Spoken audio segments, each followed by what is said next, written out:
नमस्कार, स्वागत है आपका न्यूज 19 में। मैं पुलकित सक्सेना आप लोग के साथ। आइए नजर डालते हैं न्यूज 19 के मॉर्निंग अपडेट की ओर। राजस्थान में टीकाकरण की रफ्तार धीमी हो चुकी है। पिछले 24 घंटे से 20 जिले वैक्सीन के लिए तरस रहे हैं। राजस्थान में करीब 70 लाख लोग ऐसे हैं जिनका दूसरी डोज का वक्त हो चुका है, लेकिन टीके के अभाव में डोज नहीं लग पा रही। सीएम अशोक गहलोत ने रविवार रात प्रधानमंत्री नरेंद्र मोदी को पत्र लिख करके वैक्सीन सप्लाई का आग्रह भी किया। एक दिन में 1.35 लाख डोज लगाने का रिकॉर्ड बनाने वाले जयपुर को सिर्फ 2.5 हजार डोज मिली है। ऐसे में मंगलवार को चुनिंदा सेंटरों पर ही टीकाकरण हो सकेगा और सोमवार को प्रदेश भर में 2 लाख डोज वैक्सीन की आई हैं। वैक्सीन की मात्रा को देखते हुए जयपुर को 2,500 ही वैक्सीन की डोज मिल सकेंगी। यह डोज 16 जनवरी से वैक्सीनेशन प्रोग्राम शुरू होने से लेकर अब तक का सबसे कम डोज है। यूरो कप में सोमवार को अब तक का सबसे बड़ा उलटफेर देखने को मिला। वर्ल्ड नंबर 16 स्विट्जरलैंड की टीम ने वर्ल्ड चैंपियंस फ्रांस को पेनल्टी शूटआउट में 5-4 से हरा दिया। टीम 60 साल के यूरो कप इतिहास में पहली बार यूरो कप के क्वार्टर फाइनल में पहुंची है और फाइनल स्कोर 3-3 से बराबर रहने के बाद मैच शूट आउट में पहुंचा। जम्मू में सुजवान मिलिट्री स्टेशन के पास देर रात संदिग्ध ड्रोन नजर आया है। कुछ मीडिया रिपोर्ट्स में कहा गया है कि कुंजवानी और कालूचक इलाके में भी ड्रोन देखा गया है। हालांकि अभी यह पुष्टि नहीं हो पाई है कि तीनों जगह एक ही ड्रोन दिखा है या अलग अलग। इसे घटना के बाद में सुरक्षा एजेंसियां अलर्ट हो चुकी हैं। अगला T20 वर्ल्ड कप यूएई में होना तय किया गया है। भारतीय क्रिकेट कंट्रोल बोर्ड ने सोमवार को इसकी आधिकारिक घोषणा भी की है। बोर्ड सचिव जय शाह ने कहा कि हमने सभी पहलुओं पर विचार किया और वर्ल्ड कप को यूएई में शिफ्ट करने का फैसला लिया है। आईसीसी में आज ही इस फैसले के बारे में बता दिया जाएगा और सोमवार को भारतीय बोर्ड के पास वर्ल्ड कप के बारे में फैसला लेने का आखिरी दिन था। मॉर्निंग अपडेट में फिलहाल इतना ही। बने रहिए न्यूज 19 के साथ। नमस्कार।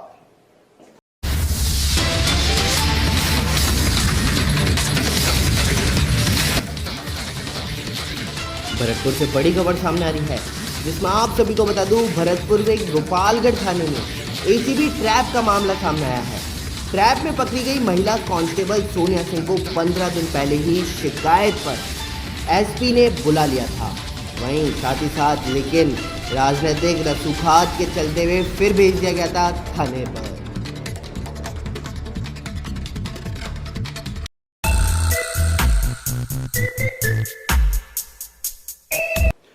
नमस्कार, स्वागत है आपका न्यूज 19 में। मैं पुलकित सक्सेना आप लोग के साथ। आइए नजर डालते हैं अखबार की सुर्खियां मेरे साथ। आप सभी को बता दूं कि पूरे देश की जनता अभी कोरोना की मार झेल रही है और इसी के चलते हुए सभी का रोजगार भी लगभग खत्म होता हुआ जा रहा है, क्योंकि जो आम नागरिक है वह डेली के रूटीन के हिसाब से अपना पैसा कमाता है और घर जाकर के उसे खर्च करता है, वह आगे की नहीं सोचता। तो ऐसे लोग जिनका धंधा रोजगार पे टिका हुआ था डेली के, उन सभी के लिए केंद्र सरकार ने बड़ी सौगात जारी की है, जिसमें आप सभी को बता दूं कि वित्त मंत्री निर्मला सीतारमन ने 6.28 लाख करोड़ रुपए का पैकेज जारी किया है ऐसे लोगों के लिए, जिसके अंतर्गत कई बड़ी सौगात दी गई है। जिसमें आप सभी को बता दूं कि गरीबों को अनाज, स्वास्थ्य में सुधार, हर गांव में ब्रॉडबैंड यानी कि इंटरनेट की सुविधा, वहीं छोटे कर्ज की गारंटी सहित कई बड़े फैसले लिए गए हैं, जिससे इन गरीब तबके के लोगों को राहत भी प्रदान होती हुई नजर आएगी। साथ ही साथ इन सभी को लोन लेने के लिए भी इस पर आग्रह किया गया है और उसमें इंटरेस्ट कुछ परसेंट तक ही रखा गया है और इसकी लिमिट भी कुछ प्रतिशत तक ही रखी गई है। वो मैं आप सभी को जरूर बताऊंगा।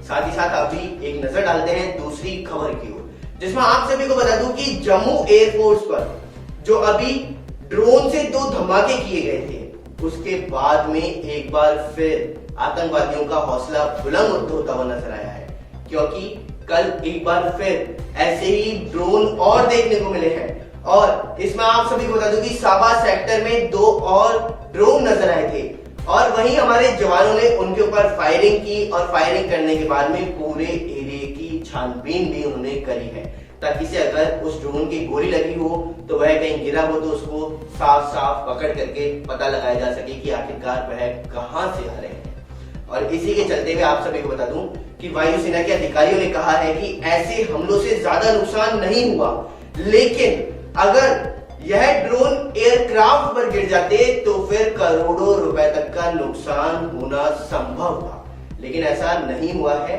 और अभी जांच जारी है और इन ड्रोन का पता लगाया जा रहा है कि आखिरकार ये आते कहां से हैं और इनसे और क्या क्या हानियां हो सकती हैं। लेकिन वहीं अगर हम दूसरी तरफ अंदेशा लगाएं तो इसमें एक तरह से सिक्योरिटी अलर्ट भी हो सकता है, क्योंकि जो आतंकवादी है वह हमारी सिक्योरिटी का पता लगा सकते हैं और वह यह पता लगा सकते हैं उस ड्रोन से कि कहां पर कौन सा कैंप है और कहां पर क्या स्थिति अभी भारत की बनी हुई नजर आ रही है। तो आप सभी अब जरूर सावधान रहिए और सेना के साथ भी उनका साथ देते रहिए। साथ ही साथ आप सभी को एक बात और बताता हूं कि अभी कल राजस्थान के अंदर कोरोना वैक्सीन की डोज कम होने के कारण बहुत इलाकों में इसका प्रभाव पड़ा था। इसी के मद्देनजर कल राजस्थान को 2 लाख डोज और दी गई हैं, लेकिन इसके बाद भी अभी राजस्थान के अंदर वैक्सीनेशन की प्रक्रिया धीमी चलती हुई नजर आएगी। और जिसमें आप सभी को बता दूं कि राजस्थान की राजधानी जयपुर को लगभग 2500 डोज ही मिल सकेंगी। लगभग 2500 डोज, मतलब 2500 डोज तो मिलेंगी ही, शायद हो सकता है उससे अधिक मिल सके, लेकिन इतनी डोज जयपुर के लिए सही नहीं है, क्योंकि राजधानी जयपुर बहुत बड़ा एरिया है और इसी के चलते हुए यहाँ पर अधिक से अधिक वैक्सीनेशन किया जाना है, लेकिन अभी वैक्सीनेशन धीमा चल पाएगा। वहीं साथ ही साथ आप सभी को बता दूं कि नगर निगम ग्रेटर में जो निलंबित महापौर मामले में है, वहां पर हाईकोर्ट ने याचिका को खारिज कर दिया है। अब सौम्या गुर्जर को इसी के चलते हुए सुप्रीम कोर्ट का दरवाजा भी खटखटाना पड़ेगा और इसी के आधार पर हाईकोर्ट ने कहा है कि 6 महीने के भीतर न्यायिक जांच जारी की जाए और उसी के बाद न्यायिक जांच पर सुनवाई होगी और अब कोर्ट का रास्ता भी वह खटखटा सकती हैं, जिसमें वह सुप्रीम कोर्ट जा सकती हैं और इस पे निर्णय में वहां पर क्या निर्णय होता है यह आने वाला वक्त ही बता पाएगा। लेकिन मैं आप सभी को कोरोना के आंकड़ों से जरूर अवगत करा देता हूं, जिसमें राजस्थान की राजधानी जयपुर के अंदर अब कोरोना के 19 मामले सामने आए हैं कल के दिन में, और वहीं एक व्यक्ति की मौत भी कोरोना संक्रमण की वजह से हो चुकी है। वहीं अगर हम जयपुर में संक्रमित मरीजों की बात करें, जिसमें एक्टिव केसों की बात करें, तो एक्टिव केसों की संख्या लगातार घटती गई है और यह एक्टिव केसों की संख्या अब 277 तक ही रह चुकी है। अगर हम अभी सावधानी बरत लेंगे तो यह 277 एक्टिव केस भी हम जल्द से जल्द खत्म करके राजधानी जयपुर को कोरोना से मुक्त करा जरूर सकते हैं। तो अखबार की खास सुर्खियों के अंदर फिलहाल इतना ही। बने रहिए न्यूज़ 19 के साथ। नमस्कार।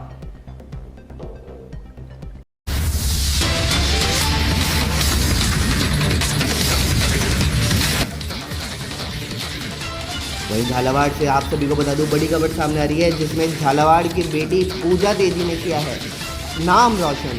वहीं 10,000 मीटर नेशनल दौड़ में देश में वह प्रथम स्थान प्राप्त किया।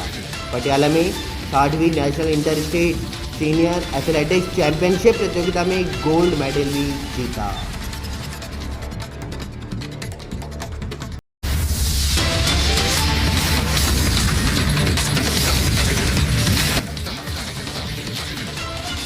भरतपुर से खबर सामने आ रही है, जिसमें आप सभी को बता दूं भरतपुर के रूपवास में ईसीबी की बड़ी कार्रवाई देखने को मिली है। माइनिंग कार्यालय में ट्रैप की कार्रवाई ईसीबी के द्वारा देखने को मिली है। यहाँ बड़ी खबर हम आप सभी तक पहुँचा रहे हैं कि भरतपुर के रूपवास में ईसीबी की बड़ी कार्रवाई देखने को मिली और माइनिंग कार्यालय में ट्रैप की गई है यह कार्रवाई। वहीं माइनिंग इंजीनियर के असिस्टेंट को ट्रैप किया गया। वहीं खबर फुलेरा से सामने आ रही है, जिसमें आप सभी को बता दूं कि श्री राम नगर के अंदर वार्डवासी पानी की समस्या से पिछले काफी समय से परेशान चल रहे हैं और आज तक उनकी पानी की समस्या का समाधान नहीं मिल पाया। तो आइए नजर आते हैं पूरी रिपोर्ट की ओर।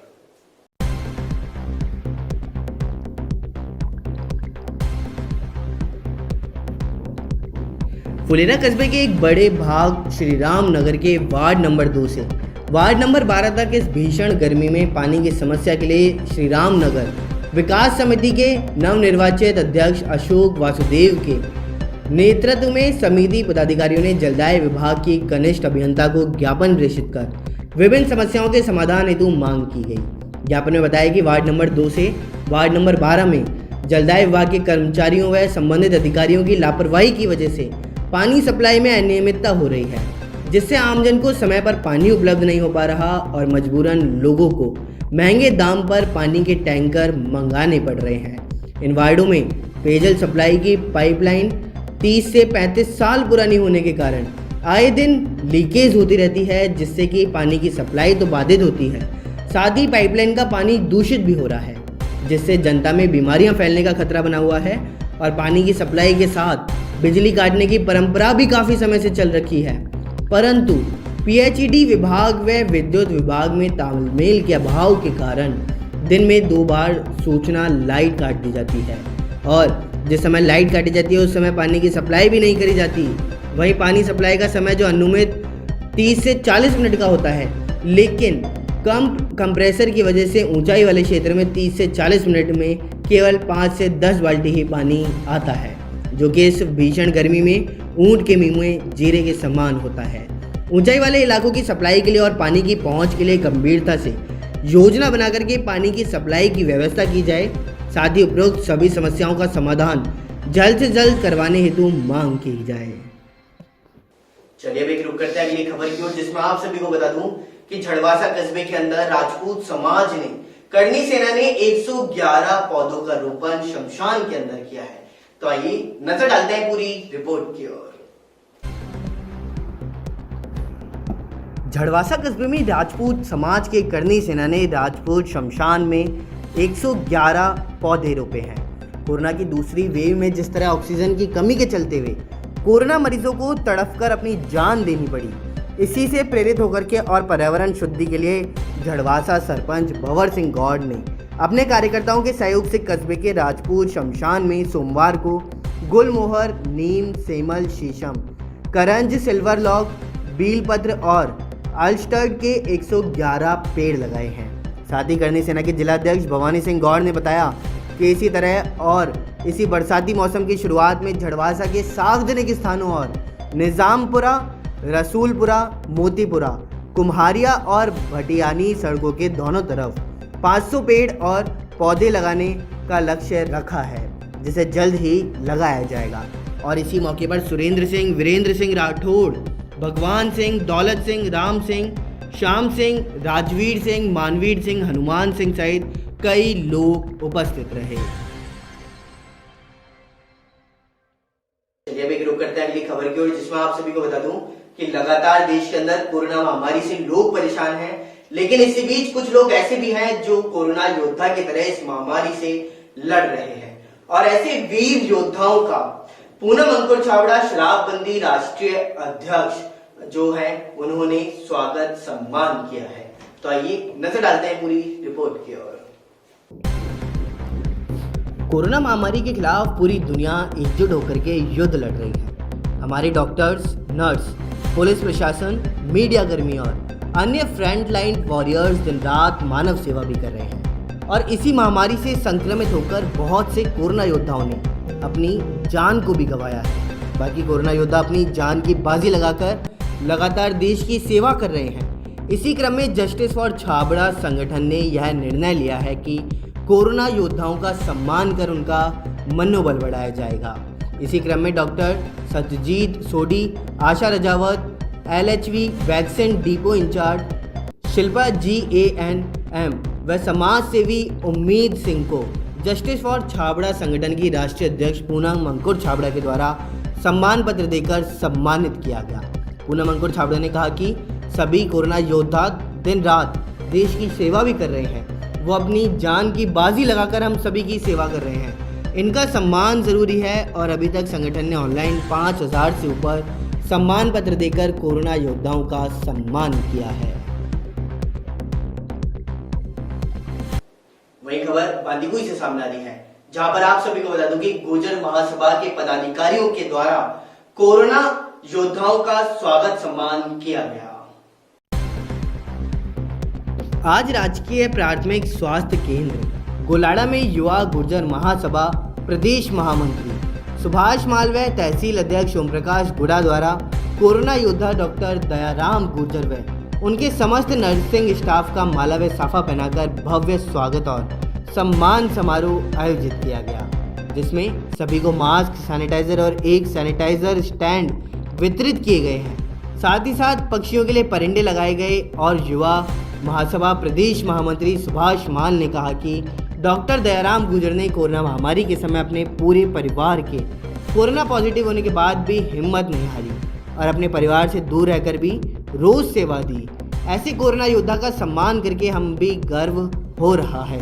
और इस अवसर पर युवा गुर्जर महासभा के प्रदेश महामंत्री सुभाष माल, तहसील अध्यक्ष ओम प्रकाश गुड़ा, मान सिंह करीरिया, प्रदेश सचिव चरण सिंह नीलोज, जिला सचिव हुकुम सिंह चाड़का, गिरिराज डोई, विश्राम कावड़, लखन सिंह मावई सहित अनेक पदाधिकारी मौजूद रहे।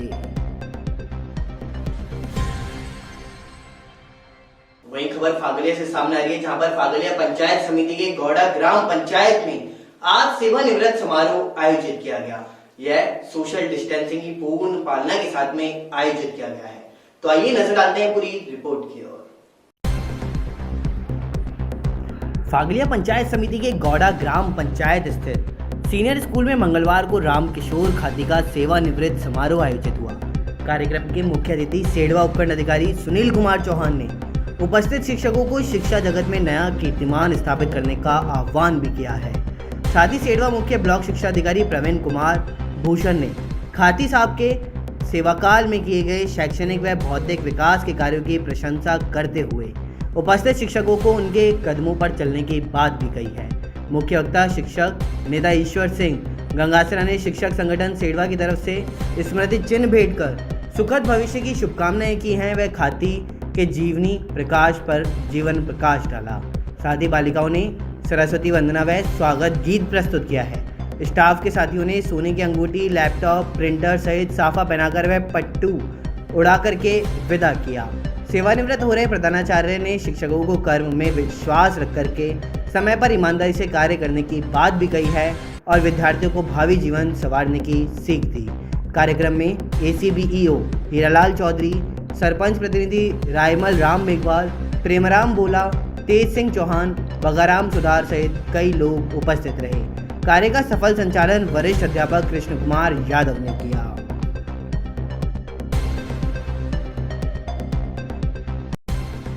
चलिए अभी रुक करते हैं अगली खबर की ओर, जिसमें आप सभी को बता दूं कि उद्योग मंत्री परसादी लाल मीणा ने जिला स्तरीय अधिकारियों की समीक्षा बैठक की। बूंदी जिला प्रभारी एवं उद्योग मंत्री परसादी लाल मीणा ने कलेक्ट्रेट सभागार बूंदी में जिला स्तरीय अधिकारियों की समीक्षा बैठक ली है और इसी दौरान कोरोना की तीसरी लहर को लेकर के जिले में की जा रही तैयारियों पर चर्चा की और साथ ही कोरोना प्रबंधन को लेकर के अधिकारियों से फीडबैक भी मांगा गया है। जिला स्तर पर संबंधित विभागों या अधिकारियों को सरकार की जन कल्याणकारी योजनाओं का लाभ आम जनता को मिले, इसे लेकर दिशा निर्देश भी दिए हैं। समीक्षा बैठक में जिला कलेक्टर आशीष गुप्ता, पुलिस अधीक्षक शिवराज मीणा, अतिरिक्त जिला collector AU Khan, SDM Kailash Gurjar सहित मुख्य चिकित्सा स्वास्थ्य अधिकारी महेंद्र त्रिपाठी सहित कई अधिकारी मौजूद रहे।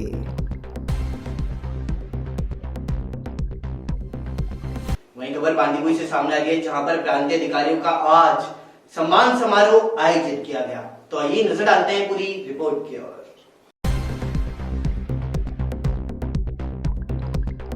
लॉयंस क्लब बांदीकुई कोहिनूर द्वारा क्लब ओरिएंटेशन प्रोग्राम व नव मनोनीत प्रांतीय पदाधिकारियों का सम्मान कार्यक्रम आयोजित किया। 1 जुलाई को प्रारंभ होने वाले लाइनेस्टिक सत्र हेतु कार्य योजना पर विचार भी किया गया और जुलाई माह में किए जाने वाले कार्य की और कार्यक्रम तय किए गए। पहले दिन 1 जुलाई को ही कोहिनूर डॉक्टर्स डे एवं चार्टेड अकाउंटेंट डे पर सम्मान कार्यक्रम आयोजित किया जाएगा। क्लब सचिव लॉयन दीपशिखा शर्मा ने बताया कि प्रांतीय कार्यकारिणी में नवनियुक्त region chairperson lion doctor Sumesh Vijay, zone chairperson lion Ayushi Vijay, region सचिव लॉयन राधामोहन गुप्ता को माला व दुपट्टा पहना करके सम्मानित भी किया गया है। Region chairperson lion doctor Sumesh Vijay द्वारा क्लब सदस्यों को प्रांत द्वारा दिए गए प्रकल्पों के बारे में विस्तृत रूप से समझाया भी गया। उन्होंने कार्यों को करने के लिए रूपरेखा तैयार करवाई व आने वाले सत्र के लिए क्लब को शुभकामनाएं भी दी है। जोन चेयरपर्सन लॉयन आयुषी विजय ने नवनियुक्त क्लब पदाधिकारियों को उनके दायित्व से अवगत भी कराया है। रीजन सचिव लॉयन राधा मोहन गुप्ता ने क्लब के शानदार कार्यक्रमों की सराहना करते हुए आगामी वर्ष में सेवा कार्यों को जारी रखने का आह्वान भी किया और इस अवसर पर लॉयन संतोष सेठी, लॉयन बबीता विजय, लॉयन गायत्री सेठी सहित कई लोग उपस्थित रहे। कार्यक्रम कोविड गाइडलाइन को ध्यान में रखते हुए पूर्ण सोशल डिस्टेंसिंग के साथ किया गया। राजस्थान पंचायती राज चुनाव 2021 इस बार जल्द ही कराने की आशंकाएं लगाई जा रही हैं। ऐसा क्यों, मैं आप सभी को बताता हूं। क्योंकि अब देश के अंदर और देश के साथ साथ राजस्थान के अंदर कोरोना के केस भी कम हो रहे हैं। वहीं मुख्यमंत्री अशोक गहलोत अगले 2 महीने के लिए क्वारंटाइन भी हैं और इसी बीच या तो अगस्त के अंदर या सितंबर के अंदर इन पंचायती राज चुनाव को कराया जा सकता है। आइए जानते हैं कि कब इन चुनावी घोषणाएं की जाएंगी और आखिरकार अभी जमीनी स्तर इन चुनावी योजनाओं का क्या कुछ चल रहा है। आइए देखते हैं इस हमारी खास रिपोर्ट से। राजस्थान के 12 जिले बेसब्री से पंचायती राज संस्थाओं के चुनाव की बाट जो रहे हैं। वहीं बदले में राजनीतिक परिदृश्य में राज्य चुनाव आयोग ने अपनी तैयारियां भी तेज कर दी हैं। अगस्त या सितंबर में चुनाव कार्यक्रम घोषित हो सकते हैं। राज्य निर्वाचन आयोग ने प्रदेश के शेष रहे 12 जिलों के जिला परिषद पंचायत समिति के चुनाव कराने की तैयारियां तेज कर दी। राजस्थान में गहलोत और पायलट के बीच चली रही तनातनी के बीच अब प्रदेश का राजनीतिक परिदृश्य पूरी तरह बदल गया है। अब यह माना जा रहा है कि अगस्त के पहले सप्ताह में या फिर सितंबर में 12 जिलों का पंचायती राज चुनाव का कार्यक्रम जारी हो सकता है। ग्रामीण एवं पंचायती राज विभाग ने राज्य निर्वाचन आयोग की चिट्ठी के बाद प्रदेश के संबंधित जिला कलेक्टर्स को 25 जून तक पुनः आरक्षण की लॉटरी निकालने के निर्देश दिए थे। विभाग के निर्देश के बाद जिलों में पंचायती राज चुनाव से जुड़े कामकाज को काफ़ी हद तक पूरा कर लिया गया। अब माना तो ये भी जा रहा है कि आशा और उसी के साथ साथ अशोक गहलोत और सचिन पायलट के बीच चल रहे सियासी घमासान के कारण बदले सियासी हालत में राज्य सरकार इन 12 जिलों में पंचायत चुनाव कराने का विरोध नहीं करेगी। लेकिन अभी तक मुख्यमंत्री अशोक गहलोत और प्रदेश कांग्रेस अध्यक्ष गोविंद सिंह डोटासरा कोरोना की वजह से पंचायत चुनाव का कराने का विरोध करते रहे हैं। लेकिन अब प्रदेश का राजनीतिक परिदृश्य बदल गया, कोरोना केस भी कम हो गए। मुख्यमंत्री 2 महीने के लिए सियासी क्वारंटाइन भी हैं और इस पूरी कवायद को मंत्रिमंडल विस्तार से जोड़कर देखा जा रहा। चलिए अब एक रुख करते हैं अगली खबर की ओर जो फुलेरा से सामने आ रही है, जिसमें आप सभी को बता दूं कि फुलेरा के अंतर्गत सड़क मार्ग पर दुकान खोलने, जी हाँ, यह दुकान कोई और नहीं शराब की दुकान है और इस शराब की दुकान को खोलने को लेकर के वहां के वार्डवासी परेशान होते हुए साफ साफ नजर आ रहे हैं। तो आइए एक नजर डालते हैं कि आखिरकार क्या कुछ मुद्दा है।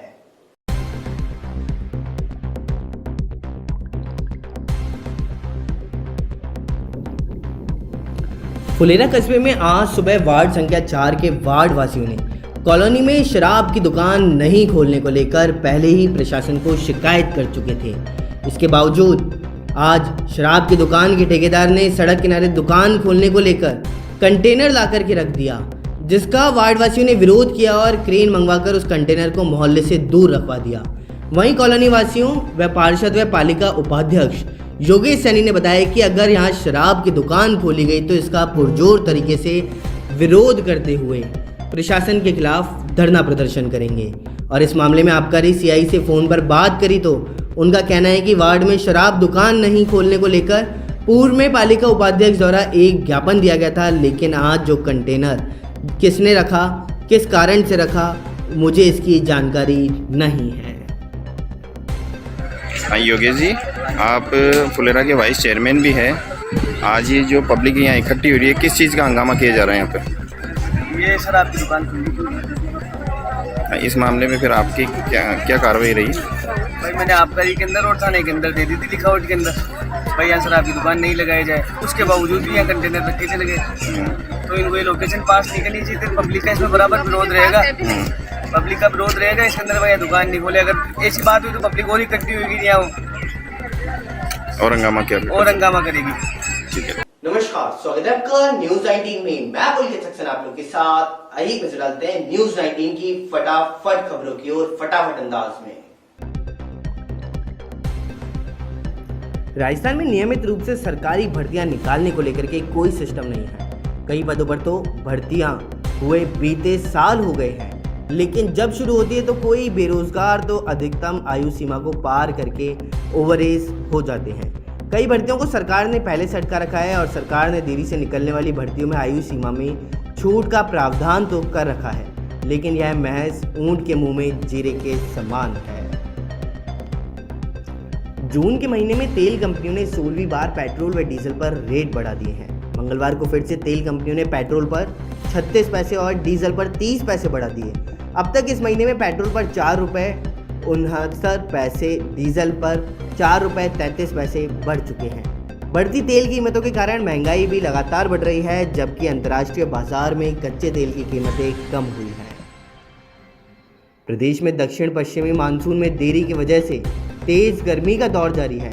मौसम विभाग के अनुसार पिछले 24 घंटे में राजस्थान के 20 शहरों में पारा 40 डिग्री से ऊपर चढ़ गया। मंगलवार सुबह तक चूरू और सवाई माधोपुर सबसे ज़्यादा गर्म रहे हैं और यहां तापमान 43.2 डिग्री दर्ज किया गया, जबकि सबसे कम तापमान उदयपुर के डबोक एयरपोर्ट पर 36 डिग्री दर्ज किया है। प्रदेश की राजधानी जयपुर की बात करें तो यहां भी सोमवार को तापमान 41 डिग्री रिकॉर्ड किया गया।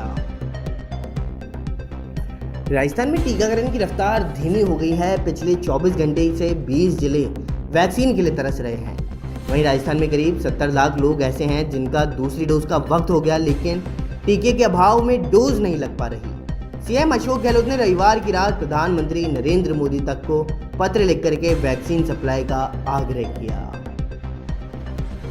बीजेपी प्रदेशाध्यक्ष सतीश पूनिया का 22 साल पुराना लेटर सामने आने के बाद में राजस्थान में सियासत गर्मा गई है। चुनाव में निकट नहीं मिलने से नाराज होकर के 1999 में सतीश पूनिया के भारतीय जनता युवा मोर्चा प्रदेशाध्यक्ष पद से इस्तीफा देने के 3 पेज के वायरल लेटर पर सियासी हलकों में कई तरह की चर्चाएं हैं। 22 साल पुराने पत्र को अब सामने लाए को पूनिया ने अजब सियासत की गजब कहानी बताया।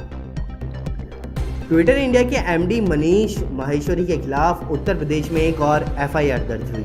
ट्विटर की वेबसाइट पर भारत का गलत नक्शा दिखाने के मामले को लेकर बुलंदशहर ये केस दर्ज किया गया। हालांकि विवाद बढ़ता देख ट्विटर ने सोमवार को अपनी गलती सुधार ली, लेकिन इससे पहले दिखाए गए नक्शे में उसने केंद्र शासित प्रदेश जम्मू कश्मीर और लद्दाख को भारत से अलग दिखाया था। एक दिन में 1.35 लाख डोज लगाने का रिकॉर्ड बनाने वाले जयपुर को सिर्फ 2.5 हजार डोज ही मिली हैं। ऐसे में मंगलवार को चुनिंदा सेंटरों पर ही टीकाकरण हो सकेगा और सोमवार को प्रदेश भर में 2 लाख डोज वैक्सीन की आई। वहीं वैक्सीन की मात्रा को देखते हुए जयपुर को 2500 ही वैक्सीन की डोज मिल सकेंगी और यह डोज 16 जनवरी से वैक्सीनेशन प्रोग्राम शुरू होने से लेकर अब तक का सबसे कम डोज है।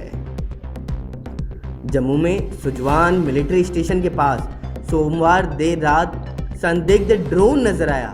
कुछ मीडिया रिपोर्ट्स में कहा गया कि कुंजवानी और कालूचक इलाके में भी ड्रोन दिखा। हालांकि अभी यह पुष्टि नहीं हो पाई है कि तीनों जगह एक ड्रोन ही दिखा है या अलग अलग ड्रोन दिखे हैं। इस घटना के बाद सुरक्षा एजेंसियां अलर्ट हो गईं। फटाफट खबरों में फिलहाल इतना ही। बने रहिए न्यूज 19 के साथ। नमस्कार। दौसा जिले से बड़ी खबर सामने आ रही है, जिसके अंदर आप सभी को बता दूं कि अज्ञात वाहन ने लाइनमैन को टक्कर मार दी है। साथ ही साथ आप सभी को बता दूं कि टक्कर से लाइनमैन की मौके पर ही मौत हो गई। तो वहीं NH 21 पर समाज गांव के समीप की यह घटना बताई जा रही है। साथ ही साथ सिकंदरा थाना क्षेत्र की यह घटना बताई जा रही है।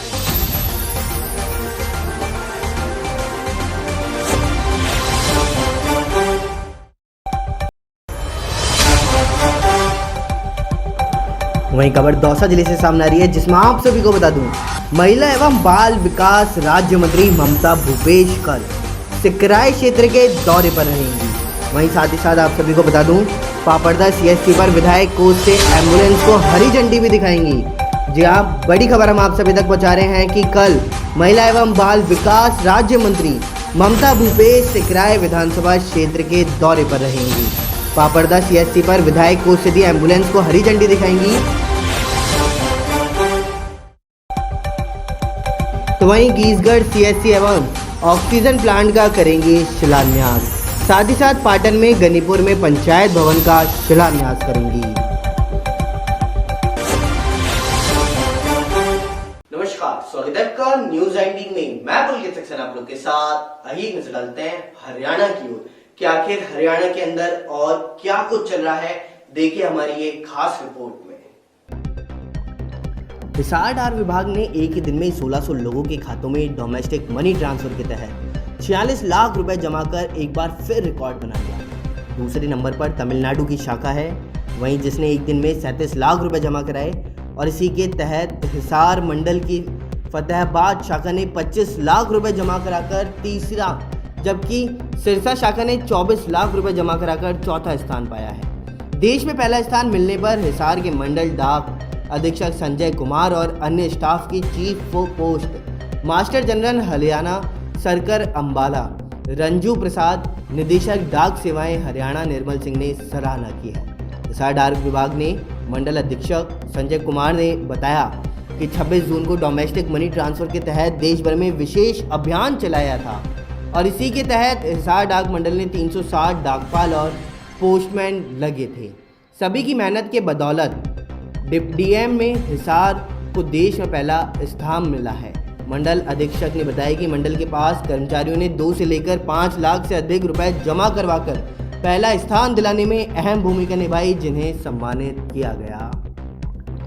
डीजीपी मनोज यादव अभी तत्काल रिलीव नहीं होंगे। गृह मंत्री अनिल विज की ओर से उन्हें नए डीजीपी की नियुक्ति तक यथावत रखने की फाइल पर मुख्यमंत्री ने मुहर लगा दी है। अब यादव प्रदेश से तभी रिलीव हो पाएंगे, आईबी में जाएंगे जब नया डीजीपी मिलेगा। इधर नए डीजीपी के लिए पैनल बनाया जा रहा है और बता दें कि 22 जून को डीजीपी यादव ने एसीएस होम राजीव अरोड़ा को पत्र लिख करके उन्हें रिलीव करने की इच्छा जताई थी। शुक्रवार को यह पत्र गृह मंत्री के पास पहुंचा तो इसे स्वीकार करते हुए उन्होंने मुख्यमंत्री को फाइल भेजी थी। गृह मंत्री ने लिखा था कि उन्हें तभी रिलीव किया जाए जब नई डीपीजी की व्यवस्था हो जाए। गृह मंत्री विज ने एसीएस होम को दिए नए पैनल में जल्द बनाने के निर्देश भी दिए हैं और सीएम से मंजूरी मिलने के बाद गृह मंत्री ने एसीएस होम को नया पैनल बनाने को कहा। एसीएस पैनल बना गृह मंत्री को भेजेंगे, वहीं फिर सीएम के पास फाइल जाएगी। साथ ही साथ सीएमओ से ही यूपीएससी को पैनल भेजेंगे और वहां से 3 नाम सरकार के पास भेजे जाएंगे। इनमें से एक को डीजीपी बनाया जाएगा। प्रदेश में कोरोना संक्रमण का ग्राफ लगातार नीचे आ रहा है। सोमवार को 84 नए केस मिले। यह दूसरी लहर 4 मई की उच्चतम 16,246 केसों के मुकाबले 99.49% कम है। 137 दिन बाद केस 100 से कम मिले हैं और इससे पहले ऐसी स्थिति 10 फरवरी को थी। दूसरी लहर में 100 से अधिकतम 16,246 केसों तक पहुंचने में 82 दिनों का वक्त लगा था। वापस 100 से नीचे आने में सिर्फ 55 दिन ही लगे, यानी जिस तेजी से मरीज बढ़े थे उससे करीब 1.5 गुना ज़्यादा से रिकवर हुए हैं। राज्य में कुल 7,68,808 संक्रमितों में से 7,57,480 मरीज ठीक हो चुके हैं, यानी कि 98.57% मरीज ठीक हो चुके।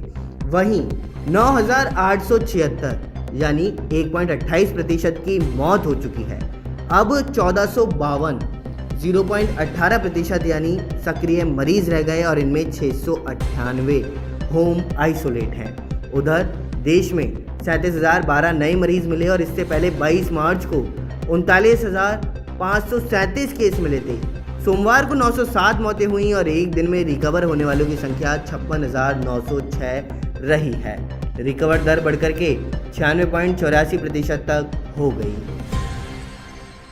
रोटरी क्लब ऑफ अंबाला की नई कार्यकारिणी 1 जुलाई को अपना कार्यभार संभालेगी। इंद्रजीत गुगलानी इस क्लब के नए प्रधान होंगे और वे क्लब के 78वें प्रधान भी होंगे। ईंटों के भट्टों के संचालक Indrajit Guglani rotary club of Ambala से 2001 से जुड़े हुए हैं। वे क्लब में डायरेक्टर, ट्रेजरर आदि पदों पर रह चुके हैं और 2020-21 की उनकी टीम में Anil Verma secretary, Surendra Goyal treasurer, Naresh Dhingra president elect, Ajay Gupta vice president, Vijay Gupta IPP, Kanika Jain सहित कई सेक्रेटरी होंगे। नवनिर्वाचित प्रधान इंद्रजीत गुगलानी ने बताया कि इस साल पर्यावरण संरक्षण के लिए लगभग 500 पेड़ लगाए जाएंगे। इसी के साथ बैम्बू जंगल बनाने का प्रोजेक्ट किया जाएगा और जिसमें 200 फीट की जगह पर बैम्बू सीड्स लगा करके बैम्बू जंगल तैयार किए जाएंगे। इसी के साथ ओल्ड एज होम में रोटरी हॉस्पिटल, डेफ स्कूल व स्नेह स्पर्श के प्रोजेक्ट चलते रहेंगे। कंडेला खाप की चौधर को लेकर के फिर से रार शुरू हो गई है। कंडेला गांव के लोगों द्वारा पूर्व सरपंच ओम प्रकाश कंडेला को प्रधान बनाने के अगले दिन सोमवार को ही गांव के मौजूद लोगों की पंचायत कंडेला खाप के पूर्व प्रधान रणधीर सिंह की अध्यक्षता में हुई है। इसमें फैसले लिए गए कि रविवार को गांव के कुछ लोगों द्वारा खाप का प्रधान बनाया था, वे उसको खारिज करते हैं और हम उन्हें खाप का प्रधान नहीं मानते। पंचायत में शामिल पूर्व सरपंच महावीर, भाकियू प्रधान हजूरा सिंह, विजेंद्र उर्फ काला नंबरदार, प्रताप सिंह, धर्मपाल उर्फ भूरा, ब्लॉक समिति सदस्य रमेश आदि लोगों ने कहा कि यह सब घटनाक्रम गांव के कुछ स्वार्थी लोगों द्वारा भाईचारा खराब करने के लिए किया गया। यह सब गांव व खाप को बदनाम करने की साजिश है। इसके पीछे कुछ राजनीतिक व निजी स्वार्थ छिपा है। और आपको बता दूं कि खाप प्रधानी को लेकर के पूर्व प्रधान टेकराम कंडेला ने भी इसे राजनीति से प्रेरित लोगों की साजिश बताया।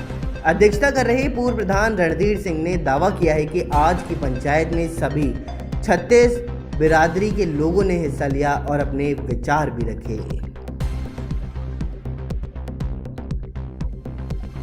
हरियाणा की तमाम बड़ी खबरों में फिलहाल इतना ही। बने रहिए न्यूज़ 19 के साथ। नमस्कार।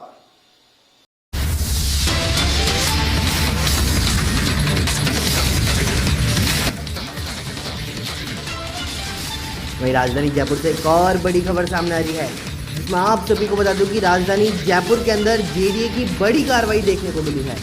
जी हाँ, बड़ी खबर हम आप सभी तक पहुंचा रहे हैं कि जयपुर विकास प्राधिकरण ने राजधानी जयपुर के अंदर बड़ी कार्रवाई को अंजाम दिया है, जिसमें जोन 8 के शिव शक्ति नगर के अंदर मुहाना मंडी में 0 साइडबैक पर बनी इमारत को सील किया गया है। जी हाँ, बड़ी खबर हम आप सभी तक पहुंचा रहे हैं कि जोन 8 के शिव शक्ति नगर मुहाना मंडी में 0 साइडबैक पर बनी इमारत को जेडीए ने सील किया। साथ ही साथ ईंट की दीवार बना करके भवन सील किया गया। वही खबर ओशिया से सामने आ रही है, जिसमें आरएलपी के लोकप्रिय जन सेवक श्रवण चौधरी ने कल ओशिया विधानसभा क्षेत्र का दौरा किया है। तो आइए जानते हैं उन्होंने और क्या कुछ किया।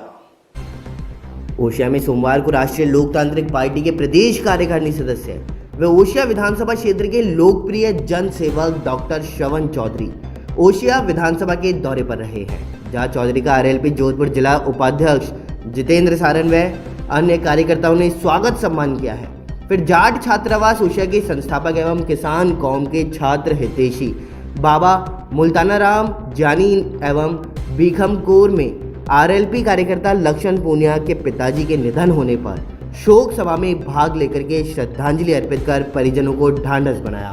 साथ ही ओशिया विधानसभा क्षेत्र में पानी, बिजली, सड़क, किसानों के क्लेम संबंधी जनहित के स्थानीय व विभिन्न मुद्दों को लेकर के उपखंड अधिकारी ओशिया को ज्ञापन सौंपा गया व तेंद्री में स्थानीय लोगों एवं कार्यकर्ताओं से मुलाकात कर मूलभूत समस्या को जाना गया। और इसी दौरान आरएलपी जोधपुर जिला उपाध्यक्ष जितेंद्र सारण, सुरेल चौधरी, कैलाश चौधरी, अनिल विश्नोई, पंपूराम हुड्डा सहित कई लोग उपस्थित रहे।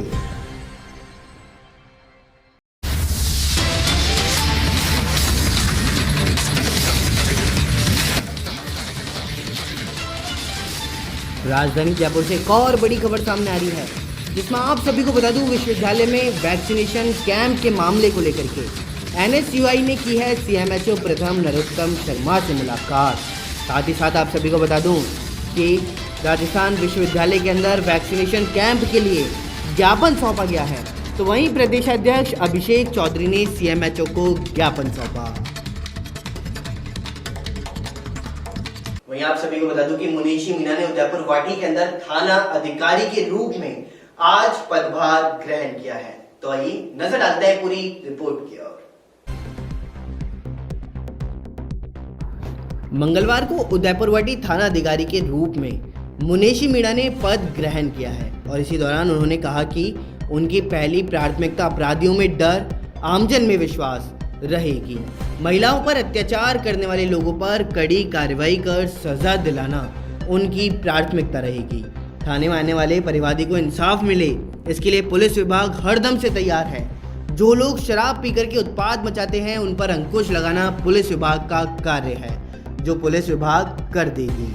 साथ ही साथ रात तक बिकने वाले अवैध शराब माफियाओं पर अंकुश लगाना उनकी प्राथमिकता रहेगी। आपको बता दूं कि उदयपुरवाटी थाना अधिकारी के रूप में पहली महिला पुलिस थानाधिकारी मुनेशी मीणा लगी हैं और इससे पहले वे सीकर व जयपुर थानाधिकारी के पद पर कार्यरत रह चुकी हैं। वे दौसा की रहने वाली। मैंने आज उदयपुरवाटी पुलिस स्टेशन में पदभार ग्रहण किया है और मेरी सबसे पहली प्राथमिकता उदयपुरवाटी यहाँ क्षेत्र के लिए आम जन में विश्वास और अपराधियों में डर, असामाजिक तत्वों को यहाँ से बाहर निकालना और यहाँ के जो असामाजिक गुंडे मवाली है उन पे अपना पूरी तरह अंकुश लगाना है। साथ में मुझे यहाँ के जनता को अपना न्याय दिलाना है और उनके साथ साथ जो महिलाएं, मेरी सबसे पहली प्राथमिकता रहेगी, खास तौर से महिलाएं और बच्चे। उनके लिए मुझे जो पहले भी रही है लेकिन अब मेरे लिए महिला होने के नाते उन पर मेरा विशेष उनका सहयोग और उनको उनकी सहायता करना, उनकी मदद करना और उनको न्याय दिलाना कि वो अपने सुरक्षा और अपने उस हिसाब से बिना किसी डर व झिझक के थाने में आकर मुझे पुलिस स्टेशन में अपनी व्यथा बता सके। और साथ में अपने क्षेत्र के लिए कि जहाँ कोई ऐसा इस तरह की कोई मतलब गलत कोई ऐसी सूचनाएं मिलती है या कोई अपराधियों की मतलब जो मिली भगत उसमें सम्मिलित है अपराधी, तो उनको मुझे वहाँ से अपने सलाखों के पीछे पहुँचाना है और उनको सजा दिलवानी है। ये मेरी सबसे पहली प्राथमिकता है।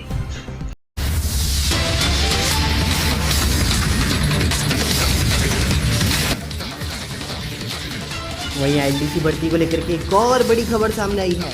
एलडीसी भर्ती 2013 व 2018 में बैकलॉग पदों से जुड़े मामले में आप सभी को बता दूं कि बैकलॉग में जोड़े गए पदों की प्रतिशत सूची जारी करने की मांग, खाली रहे 110 पदों पर प्रतीक्षा सूची जारी करने की मांग को लेकर के बेरोजगारों का धरना देखने को मिला है। साथ ही साथ प्रतीक्षा सूची जल्द जारी नहीं होने पर आंदोलन की चेतावनी भी दी गई।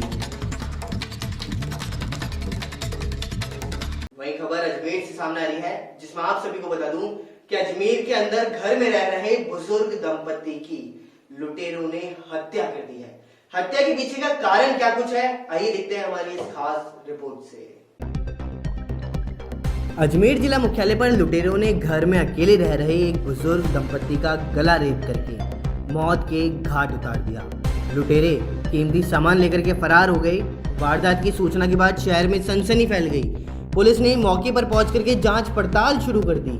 खबर लिखे जाने तक कातिलों का कोई सुराग नहीं पाया गया था और यह शहर में लगातार दूसरा दिन है जब हत्या की वारदात हुई है। वारदात शहर के अलवर गेट थाना क्षेत्र में गुलाबबाड़ी इलाके में हुई। पुलिस को सवेरे सूचना मिली कि गुलाबबाड़ी इलाके में अज्ञात लुटेरों ने एक बुजुर्ग दंपति को मौत के घाट उतार दिया।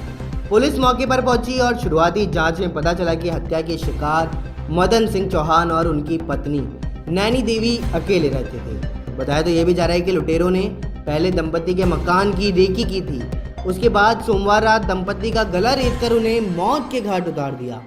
पुलिस मामले की कड़ी से कड़ी जोड़ने के लिए हर एक एंगल नाम रही है। वहीं वारदात की पहली सूचना बुजुर्ग दंपति के पोते बीजेपी पार्षद रजनीश चौहान ने पुलिस को दी है। पुलिस घटनास्थल से एफएसएल टीम के माध्यम से सबूत जुटाने में लगी और आसपास के लोगों से पूछताछ भी की जा रही है। गौरतलब तो यह भी है कि अजमेर के अलवर गेट थाना क्षेत्र में कुछ दिनों के भीतर हत्या की यह तीसरी वारदात है और शहर में लगातार बढ़ रही वारदात ने पुलिस पर सवालिया निशान लगा दिए।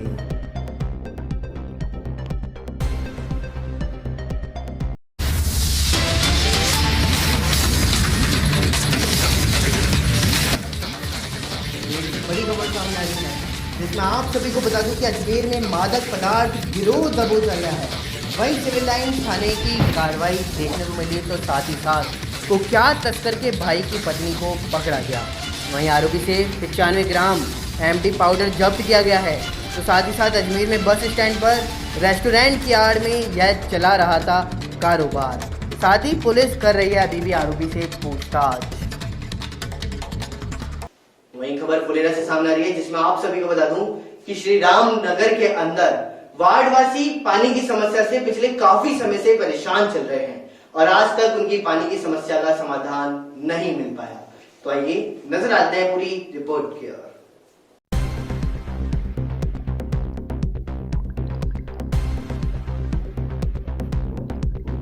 फुलेरा कस्बे के एक बड़े भाग श्री राम नगर के वार्ड नंबर 2 से वार्ड नंबर 12 तक इस भीषण गर्मी में पानी की समस्या के लिए श्री राम नगर विकास समिति के नवनिर्वाचित अध्यक्ष अशोक वासुदेव के नेतृत्व में समिति पदाधिकारियों ने जलदाय विभाग की कनिष्ठ अभियंता को ज्ञापन प्रेषित कर विभिन्न समस्याओं के समाधान हेतु मांग की गई। ज्ञापन में बताया कि वार्ड नंबर 2 से वार्ड नंबर 12 में जलदाय विभाग के कर्मचारियों व संबंधित अधिकारियों की लापरवाही की वजह से पानी सप्लाई में अनियमितता हो रही है, जिससे आमजन को समय पर पानी उपलब्ध नहीं हो पा रहा और मजबूरन लोगों को महंगे दाम पर पानी के टैंकर मंगाने पड़ रहे हैं। इन वार्डों में पेयजल सप्लाई की पाइपलाइन 30 से 35 साल पुरानी होने के कारण आए दिन लीकेज होती रहती है, जिससे कि पानी की सप्लाई तो बाधित होती है, साथ ही पाइपलाइन का पानी दूषित भी हो रहा है, जिससे जनता में बीमारियां फैलने का खतरा बना हुआ है।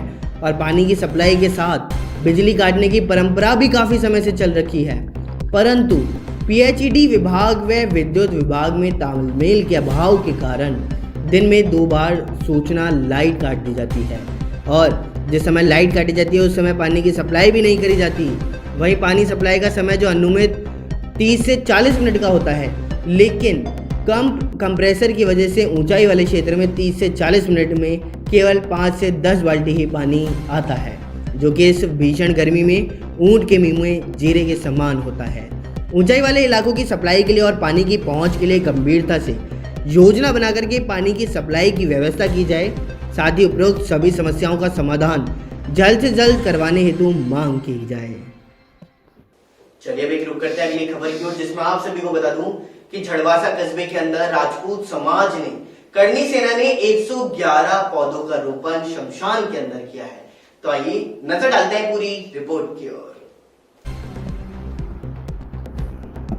झड़वासा कस्बे में राजपूत समाज के करनी सेना ने राजपूत शमशान में 111 पौधे रोपे हैं। कोरोना की दूसरी वेव में जिस तरह ऑक्सीजन की कमी के चलते हुए कोरोना मरीजों को तड़फकर अपनी जान देनी पड़ी, इसी से प्रेरित होकर के और पर्यावरण शुद्धि के लिए झड़वासा सरपंच भंवर सिंह गौड़ ने अपने कार्यकर्ताओं के सहयोग से कस्बे के राजपूत शमशान में सोमवार को गुलमोहर, नीम, सेमल, शीशम, करंज, सिल्वर लॉक, बीलपत्र और अल्स्टर्ड के 111 पेड़ लगाए हैं।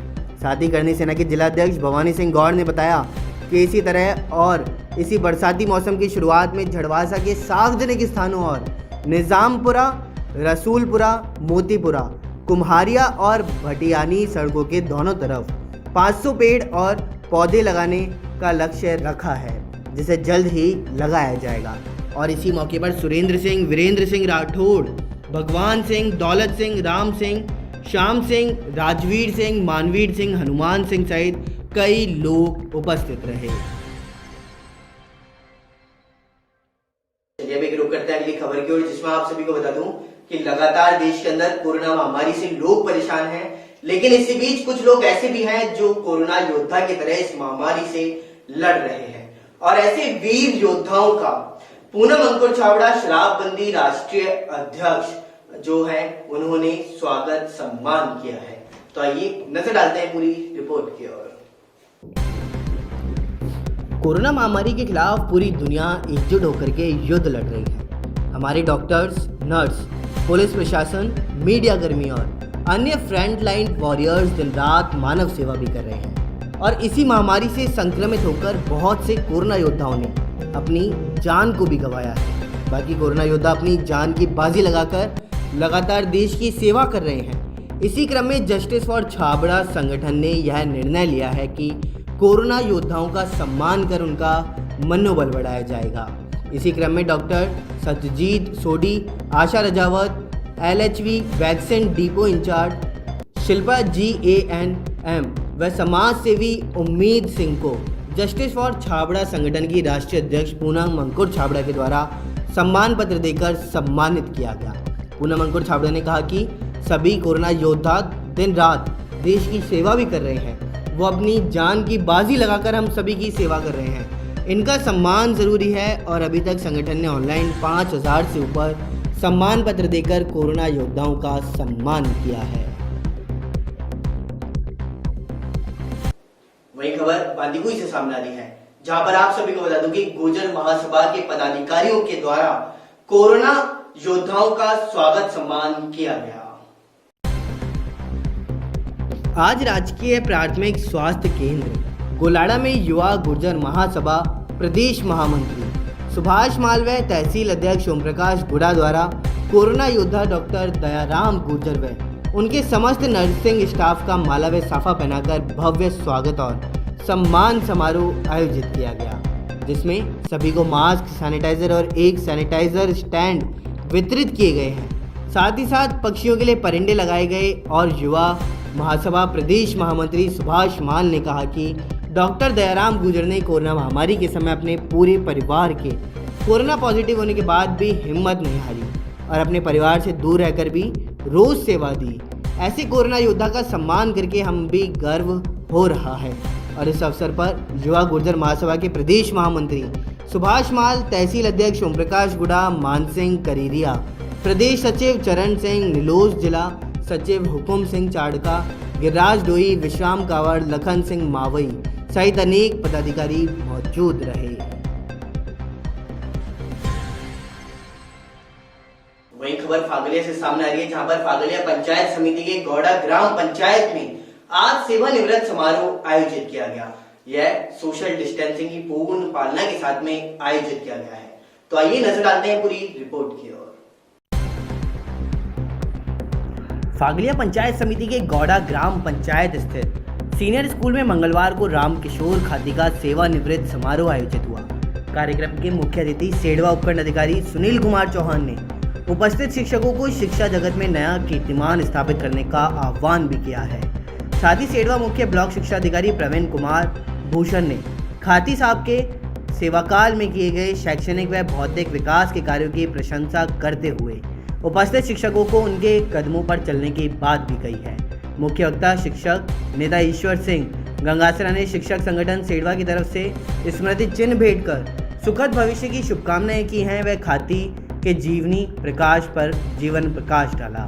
साथ ही बालिकाओं ने सरस्वती वंदना व स्वागत गीत प्रस्तुत किया है। स्टाफ के साथियों ने सोने की अंगूठी, लैपटॉप, प्रिंटर सहित साफा पहनाकर व पट्टू उड़ा करके विदा किया। सेवानिवृत्त हो रहे प्रधानाचार्य ने शिक्षकों को कर्म में विश्वास रख करके समय पर ईमानदारी से कार्य करने की बात भी कही है और विद्यार्थियों को भावी जीवन संवारने की सीख दी। कार्यक्रम में ACBEO हीरालाल चौधरी, सरपंच प्रतिनिधि रायमल राम मेघवाल, प्रेमराम बोला, तेज सिंह चौहान, बगाराम सुधार सहित कई लोग उपस्थित रहे। कार्य का सफल संचालन वरिष्ठ अध्यापक कृष्ण कुमार यादव ने किया।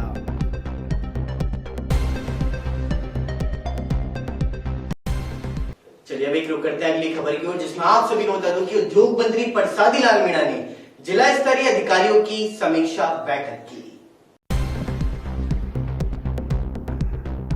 बूंदी जिला प्रभारी एवं उद्योग मंत्री परसादी लाल मीणा ने कलेक्ट्रेट सभागार बूंदी में जिला स्तरीय अधिकारियों की समीक्षा बैठक ली है और इसी दौरान कोरोना की तीसरी लहर को लेकर के जिले में की जा रही तैयारियों पर चर्चा की और साथ ही कोरोना प्रबंधन को लेकर के अधिकारियों से फीडबैक भी मांगा गया है।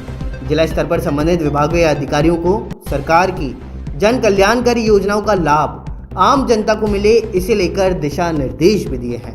समीक्षा बैठक में जिला कलेक्टर आशीष गुप्ता, पुलिस अधीक्षक शिवराज मीणा, अतिरिक्त जिला collector AU Khan, SDM Kailash Gurjar सहित मुख्य चिकित्सा स्वास्थ्य अधिकारी महेंद्र त्रिपाठी सहित कई अधिकारी मौजूद रहे।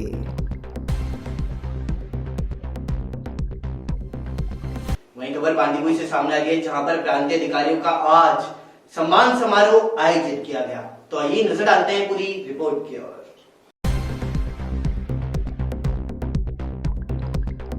लॉयंस क्लब बांदीकुई कोहिनूर द्वारा क्लब ओरिएंटेशन प्रोग्राम व नव मनोनीत प्रांतीय पदाधिकारियों का सम्मान कार्यक्रम आयोजित किया। 1 जुलाई को प्रारंभ होने वाले लाइनेस्टेक सत्र हेतु कार्य योजना पर विचार भी किया गया और जुलाई माह में किए जाने वाले कार्य की और कार्यक्रम तय किए गए। पहले दिन 1 जुलाई को ही कोहिनूर डॉक्टर्स डे एवं चार्टेड अकाउंटेंट डे पर सम्मान कार्यक्रम आयोजित किया जाएगा।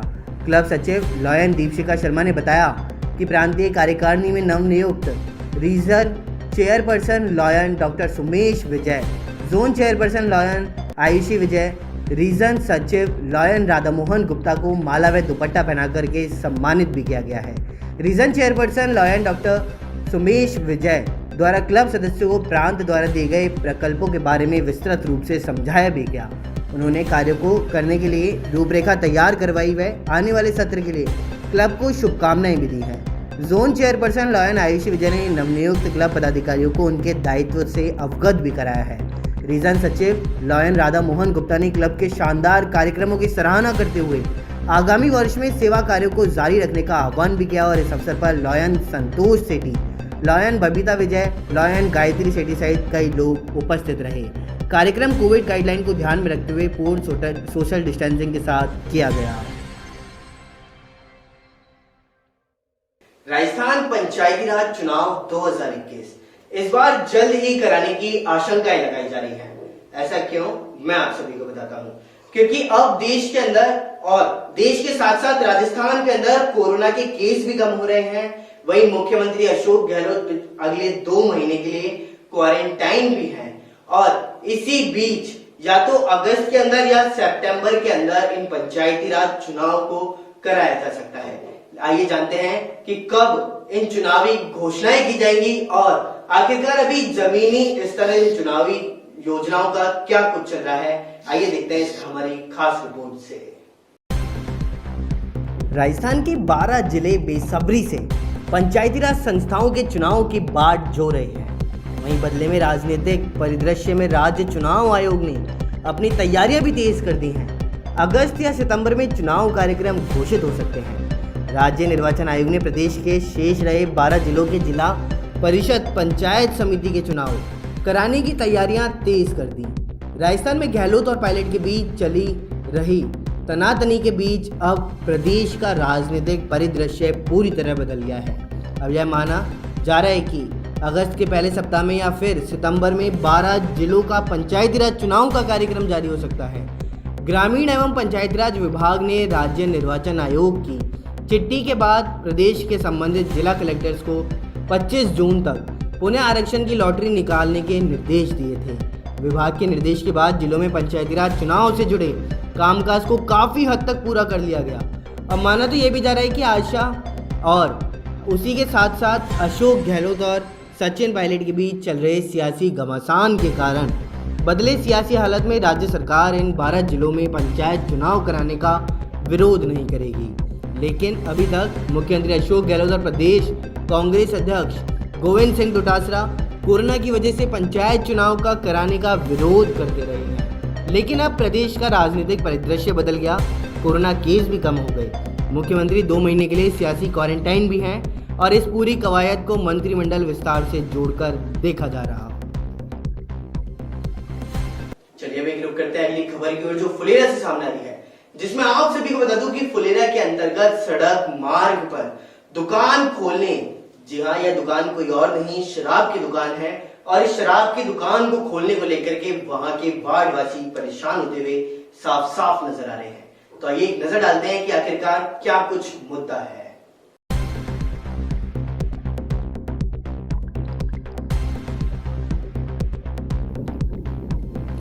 फुलेरा कस्बे में आज सुबह वार्ड संख्या 4 के वार्ड वासियों ने कॉलोनी में शराब की दुकान नहीं खोलने को लेकर पहले ही प्रशासन को शिकायत कर चुके थे। इसके बावजूद आज शराब की दुकान के ठेकेदार ने सड़क किनारे दुकान खोलने को लेकर कंटेनर ला कर के रख दिया, जिसका वार्ड वासियों ने विरोध किया और क्रेन मंगवाकर उस कंटेनर को मोहल्ले से दूर रखवा दिया। वहीं कॉलोनी वासियों व पार्षद व पालिका उपाध्यक्ष योगेश सैनी ने बताया कि अगर यहाँ शराब की दुकान खोली गई तो इसका पुरजोर तरीके से विरोध करते हुए प्रशासन के खिलाफ धरना प्रदर्शन करेंगे। और इस मामले में आबकारी सीआई से फ़ोन पर बात करी तो उनका कहना है कि वार्ड में शराब दुकान नहीं खोलने को लेकर पूर्व में पालिका उपाध्यक्ष द्वारा एक ज्ञापन दिया गया था, लेकिन आज जो कंटेनर किसने रखा, किस कारण से रखा, मुझे इसकी जानकारी नहीं है। योगेश जी, आप फुलेरा के वाइस चेयरमैन भी हैं। आज ये जो पब्लिक यहाँ इकट्ठी हो रही है, किस चीज़ का हंगामा किया जा रहा है यहाँ पे? ये सर आपकी दुकान खुली। इस मामले में फिर आपकी क्या कार्रवाई रही? भाई मैंने आपकारी के अंदर और थाने के अंदर दे दी थी लिखावट के अंदर, भाई यहाँ सर आपकी दुकान नहीं लगाई जाए। उसके बावजूद भी यहाँ कंटेनर रख के चले गए। तो इनको ये लोकेशन पास नहीं करनी चाहिए थी। पब्लिक का इसमें बराबर विरोध रहेगा, पब्लिक का विरोध रहेगा इसके अंदर। भाई दुकान नहीं खोले, अगर ऐसी बात हुई तो पब्लिक और इकट्ठी होगी यहाँ और हंगामा क्या और हंगामा करेगी। ठीक है, चलिए अब एक रुक कर लेते हैं दौसा जिले की ओर, जहां पर आप सभी को बता दूं कि संविदा कर्मियों को 5 माह का वेतन नहीं मिलने के कारण वह परेशान हो रहे हैं और इसी के चलते हुए उन्होंने आज धरना प्रदर्शन दिया। दौसा जिले में जीएसएस ऑपरेटिंग का कार्य करने वाले संविदा कर्मियों को पिछले 5 महीने से वेतन नहीं मिलने से नाराज संविदा कर्मियों ने दौसा के विद्युत विभाग कार्यालय के आगे एकट के ध्वज के साथ विद्युत विभाग के खिलाफ जमकर के नारेबाजी कर प्रदर्शन किया है। राजस्थान बिजली वर्क्स फेडरेशन के प्रदेश अध्यक्ष बनवारी लाल संस्था ने बताया कि विभाग के द्वारा ठेके में संविदा पर जीएसएस ऑपरेटिंग का कार्य करने वाले संविदा कर्मियों को पिछले 5 माह से वेतन नहीं दिया जा रहा। उन्होंने बताया कि तमाम संविदा कर्मियों को 5,000 का वेतन दिया जाता है, जो भी समय पर नहीं मिल पा रहा और इसी के चलते संविदा कर्मियों द्वारा परिवार का भरण पोषण भी ठीक से नहीं हो पा रहा। इसी दौरान संविदा कर्मियों ने दौसा एसी को एमडी के नाम ज्ञापन सौंपा है और उनका कहना है कि जल्द से जल्द संविदा कर्मियों को वेतन नहीं मिला तो एक बड़ा आंदोलन किया जाएगा। चलिए अब एक रुक करते हैं अगली खबर की ओर, जिसमें आप सभी को बता दूं कि राजस्थान की 7 जिलों के लिए 7 ट्रोमा सेंटर खोलने की अनुमति अब मुख्यमंत्री अशोक गहलोत सरकार के द्वारा मिल चुकी है। आइए एक नजर डालते हैं कि आखिरकार 7 जिलों में कहां पर खोलने की अनुमति दी गई है। सरकार ने 7 जिलों के 7 सामुदायिक स्वास्थ्य केंद्रों में ट्रोमा सेंटर खोलने को मंजूरी दे दी है। नागौर जिले के कुचामन सिटी, झुंझुनू के उदयपुर वाटी, भरतपुर के हलेनी, धौलपुर के मनिया, बीकानेर के कोलायत, बारा के अंता तथा बाड़मेर के चौटन सामुदायिक स्वास्थ्य केंद्र में ट्रोमा सेंटर खोलने की यह स्वीकृति दी गई है। इनमें से उदयपुर वाटी, हलेना, मनिया तथा अंता के सामुदायिक स्वास्थ्य केंद्रों में ट्रोमा सेंटर खोलने के लिए नियमों में शिथिलता भी दी गई है। उल्लेखनीय तो यह है कि 2021-22 के बजट में ये ट्रोमा सेंटर स्थापित करने की घोषणा थी और इस मंजूरी से दुर्घटना या अन्य आपातकालीन स्थितियों में घायलों को इन चिकित्सा केंद्रों पर ही उपचार की सुविधा मिल सकेगी। वही खबर दौसा जिले से सामने आ रही है, जहां पर जिला शिक्षा अधिकारी ने औचक निरीक्षण किया। दौसा जिले के लालसोट उपखंड मुख्यालय पर स्थित अशोक शर्मा राजकीय उच्च माध्यमिक विद्यालय पर जिला शिक्षा अधिकारी माध्यमिक दौसा घनश्याम मीना एवं एडीपीसी समसा अनिल शर्मा ने औचक निरीक्षण किया। निरीक्षण के दौरान प्रधानाचार्य देवेंद्र कुमार मिश्रा को कोरोना महामारी के चलते राज्य सरकार की गाइडलाइन के अनुरूप छात्र छात्राओं को घर पर ही रह करके आओ सीखें शिक्षा वाणी एवं व्हाट्सएप ग्रुप के माध्यम से शिक्षण कार्य करवाने हेतु निर्देश प्रदान किए गए। जिला शिक्षा अधिकारी ने वर्तमान में चल रहे कार्यों का निरीक्षण कर प्रधानाचार्य की सराहना भी की है। तो निरीक्षण के दौरान अरविंद मीणा व्याख्याता, गोविंद सहाय शर्मा, सुनील कुमार जैन, विष्णु शर्मा, वीरेंद्र जैन, योगेश शर्मा, महेश शर्मा सहायक एवं शिक्षणगण उपस्थित रहे। चलिए अब एक रुक करते हैं अगली खबर की ओर, जिसमें आप सभी को बता दूं कि उद्योग मंत्री परसादी लाल मीणा ने जिला स्तरीय अधिकारियों की समीक्षा बैठक की। बूंदी जिला प्रभारी एवं उद्योग मंत्री परसादी लाल मीणा ने कलेक्ट्रेट सभागार बूंदी में जिला स्तरीय अधिकारियों की समीक्षा बैठक ली है और इसी दौरान कोरोना की तीसरी लहर को लेकर के जिले में की जा रही तैयारियों पर चर्चा की और साथ ही कोरोना प्रबंधन को लेकर के अधिकारियों से फीडबैक भी मांगा गया है। जिला स्तर पर संबंधित विभागों या अधिकारियों को सरकार की जन कल्याणकारी योजनाओं का लाभ आम जनता को मिले, इसे लेकर दिशा निर्देश भी दिए हैं। समीक्षा बैठक में जिला कलेक्टर आशीष गुप्ता, पुलिस अधीक्षक शिवराज मीना, अतिरिक्त जिला collector AU Khan, SDM Kailash गुजर सहित मुख्य चिकित्सा स्वास्थ्य अधिकारी महेंद्र त्रिपाठी सहित कई अधिकारी मौजूद रहे।